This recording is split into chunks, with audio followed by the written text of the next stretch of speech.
పంచామృత కొంచెం జరగండి సార్ పక్క జరుగుతున్నటువంటి పంచామృత దాత దంపతులు శ్రీ దాసోజు వాసు ధర్మపత్ని భవానీ వారి గారు ప్రియాంక కూతురు రమ్య గారు చేపూరి రవి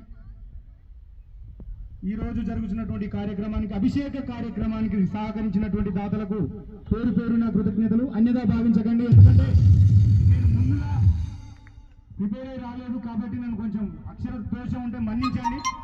కాబట్టి వీరికి ఎల్లవేళలా ఆ దుర్గామాత అండా దండ ఐశ్వర్యాలు ఆరోగ్యం కలిగించాలని మరీ వేడుకుంటున్నాం సార్.